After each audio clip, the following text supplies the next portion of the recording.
انہوں سے رابطہ کیا گیا تو انہوں نے یہ بتایا کہ جی یہ کام ہم کر دیں گے۔ اب وہ بھی ایک گمنام ہیرو تھے، لیکن اس وقت ان کا مسئلہ یہ تھا کہ ان کا کوئی سونا اسمگلنگ کے زمرے میں ضبط ہو کر کراچی میں پڑا ہوا تھا۔ جنرل ضیاء الحق صاحب نے ان سے یہ یقین دہانی لی کہ اگر وہ یہ سب سامان جو پاکستان کو چاہیے اگر وہ یہ لے آتے ہیں تو ان کا سونا ریلیز کر دیا جائے گا، اور اگر آپ تاریخ کا مطالعہ کریں تو سید عابد صاحب کا وہ سونا جو ہے وہ ریلیز بھی کر دیا گیا تھا، اور یہ جو ہارڈ ویئر ہمیں چاہیے تھا وہ پاکستان کو مل گیا۔ اور اس طرح جو ہے یہ اس میں جب آپ یہ دیکھیں کہ جنرل مشرف کا بھی کوئی کردار نہیں، اور نہ ہی نواز شریف کا کوئی کردار ہے، بلکہ جنرل ضیاء الحق کے دور سے ہی انہوں نے جنرل ضیاء الحق نے جس وقت بھارت جا کر راجیو گاندھی سے ملاقات کی تھی تو ان کے کان میں یہ بات ڈال دی تھی کہ ہمارے پاس ڈیٹرنٹ ہے، اور اس کے علاوہ جس وقت بھارت پاکستان میں کچھ دراندازی کرنا چاہتا تھا تو انہی کے ایما پر سردار عبدالقیوم خان نے نیلا بٹ آزاد کشمیر میں ایک خطاب کرتے ہوئے یہ انکشاف کر دیا کہ ہمارے پاس ایٹم بم ہے، اگر بھارت نے کوئی کوشش کی تو ہم بالکل دریغ نہیں کریں گے اور اس کا استعمال کیا جائے گا۔ یہ ایک ایسا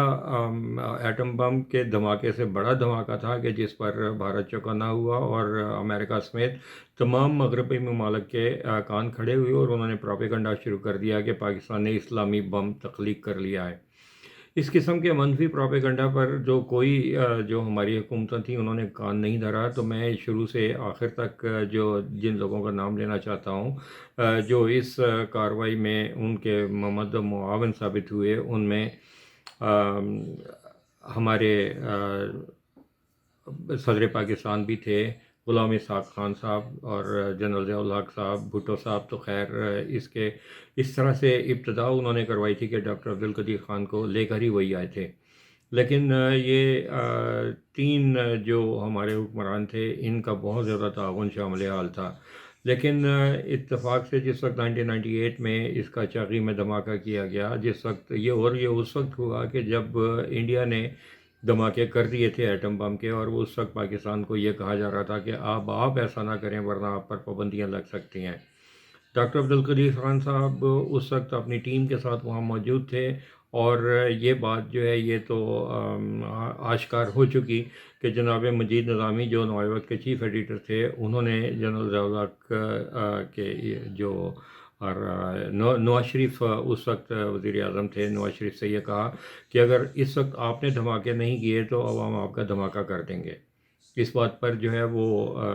ڈاکٹر عبدالقدیر خان صاحب کی ٹیم کو پروانہ مل گیا، اور انہوں نے یہ ایٹمی دھماکے کیے۔ اب آپ یہ جان لیجئے کہ یہ جو لوگ اس کا کریڈٹ لیتے ہیں، اور یہ نہ 3 میں نہ 13 میں، اور اس کے علاوہ ڈاکٹر عبدالقدیر خان صاحب کی مخالفت کرنے والوں میں ڈاکٹر پرویز ہود بھائی بھی شامل تھے، بڑے وہ پیش تھے۔ جس وقت دھماکے ہوئے تو پرویز ہود بھائی اپنے نام نہاد دانشور اور خونی لبرلز کے ساتھ اسلام آباد میں مظاہرہ کرتے ہوئے انہوں نے ڈاکٹر عبدالقدیر خان صاحب کی ایک علامتی قبر بنا کر اس کو جوتے بھی مارے تھے، اور یہ اب بھی یہ لوگ وہی لوگ ہیں جو لبرلز کہلاتے ہیں، اور یہ ان کی وفات کے بعد بھی خاموش نہیں ہوئے، اور انہوں نے اس طرح سے منفی پروپیگنڈا کیا کہ جس وقت قوم خون کے آنسو رو رہی تھی یہ لوگ ان کے اوپر تنقید و تشنیع کے تیر برسا رہے ہیں۔ اور اس میں جو نواز شریف کے پہلو میں بیٹھنے والے سیریل المیڈا وہ بھی پیش ہیں، جو ڈان اخبار کے ساتھ منسلک تھے، اور ان کی کافی خبریں جو ہیں وہ فوج کے بارے میں ان کے خلاف ہوا کرتی تھیں۔ انہوں نے بھی ایک بڑا بیہودہ سا میسج جو ہے وہ ٹویٹ کیا، اور اس طرح کے بھی میں نے ٹویٹ دیکھے۔ آج تو ہمارا دل اس قدر رنجیدہ تھا کہ ان لوگوں کی جو بکواسیات ہیں اس کا جواب دینے کو بھی جی نہیں چاہ رہا، لیکن میں آپ کی توجہ اس جانب مبذول کروانا چاہتا تھا کہ یہ ہمارے نیوکلیئر ڈیٹرنٹ کا سفر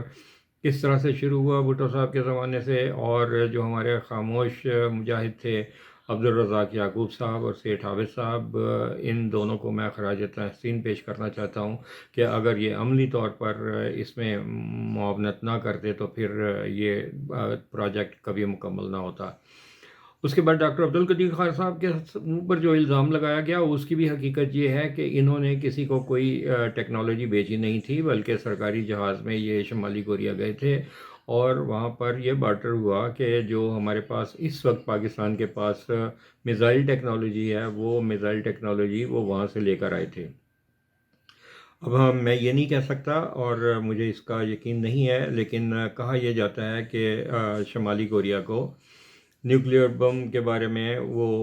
کچھ معلومات دے کر آئے، اور اس کے بدلے میں اس کے عوض انہوں نے یہ بارٹر سسٹم ہوا اور انہوں نے وہاں سے میزائل ٹیکنالوجی لی، اور اس وقت پاکستان بہترین دنیا کے جو میزائل ہیں وہ بنا چکا ہوا ہے، کہ جو اس کی رینج بہت زیادہ ہے، جس کو ٹیسٹ ہر طرح سے کیا جا چکا ہے، اور اس کے نشانے عین ٹھیک جا کر لگتے ہیں۔ تو ڈاکٹر عبدالقدیر خان صاحب کے پاس جو ان کے اوپر جو الزامات اور انتہائی گھٹیا اور بیہودہ الزامات لگے کہ انہوں نے کوئی ٹیکنالوجی بھیج دی ہے، وہ جس طرح سے خالی ہاتھ آئے تھے اسی طرح سے خالی ہاتھ دنیا سے چلے گئے۔ بلکہ مجھے اچھی طرح سے یاد ہے کہ صدر مشرف کے زمانے میں ان کا کوئی گھر تھا جو انہوں نے بنوایا اپنی محنت کی کمائی سے، اپنی تنخواہ میں، اور اس سوسائٹی کو جو اسلام آباد ہاؤسنگ جو ہماری سی ڈی اے ہے، اس نے اس سوسائٹی کو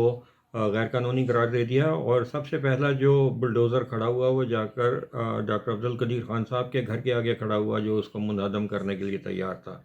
وہاں لوگوں کا ایک ہجوم اکٹھا ہوا، اور انہوں نے وہ پتھر مار مار کے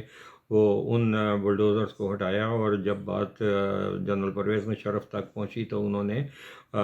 وہ احکامات جو ہے وہ منسوخ کروائے۔ تو یہ تو ان کی حالت تھی کہ جس قسم کرسی کی حالت میں وہ سڑکوں کے اوپر جا کے فٹ پاتھ کے اوپر بیٹھے ہوئے ہوتے تھے، اور اگر ان کے کوئی اکاؤنٹ ہوتے یا کوئی وہ